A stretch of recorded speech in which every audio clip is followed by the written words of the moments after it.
So, believe it or not, the best selling phone of 2023, at least in America and at least from the iPhones, actually, even beyond iPhones, the best selling phone, at least in America, was the iPhone 13. Would you believe that this specific phone was the best selling phone of 2013? Well, there's a few reasons for this. Now, for one, I still think the iPhone 13 is a very good phone. I think when you take a look at it throughout its body, you can see that it looks like a very beautiful device, a little smudge here and there. Very decent camera setup. You have, very good build quality.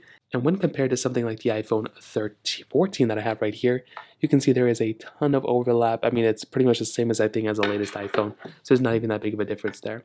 But the main reason I think, in my opinion, why Apple or why the iPhone 13 was potentially the best-selling phone by quite a bit of a margin on, from, in America at least, is mostly because of its sales in terms of the cheapest iPhone available. So if we take a look at Apple's current iPhone lineup, so if we go and click here, click iPhone, you can see just from here we have a couple of different iPhones we can choose from now.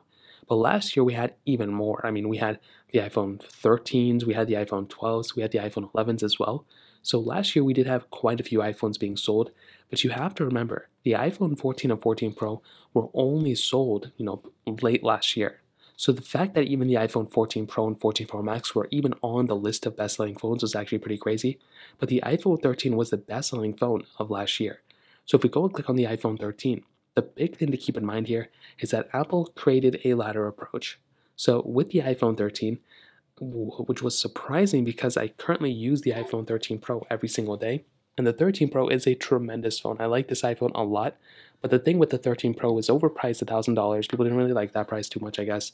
But also, internally, there wasn't really a big visual change from the iPhone 13 to the iPhone 13 Pro.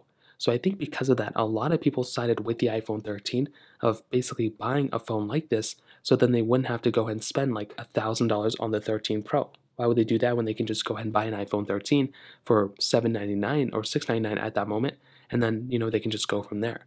Now, another thing is I think there were lots of trade-in deals that Apple did, but also a lot of trade-in deals that a lot of manufacturers did, like cell providers like Verizon and T-Mobile, where if you were trading in your old iPhone, you could go ahead and you can either get an iPhone 13 completely for free, or you could, pay $200 or $300 for an iPhone 13 Pro. So because of that, I just think a lot of people said, hey, I'm just going to go and buy an iPhone 13. That's pretty much what I'm going to do. And they pretty much went down in that direction.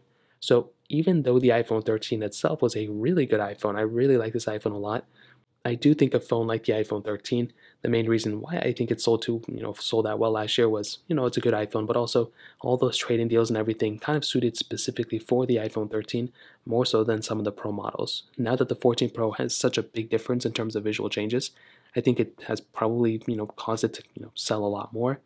But I guess we're going to see what happens this specific year. So in terms of that, that kind of covers it up there. If you have any other thoughts or questions, let me know in the comment section below. Hit the like button, not me so much, but definitely hit that subscribe button. More importantly than everything else, I love every single one of you guys. Hopefully I'll catch you guys in the next video. Peace out till then.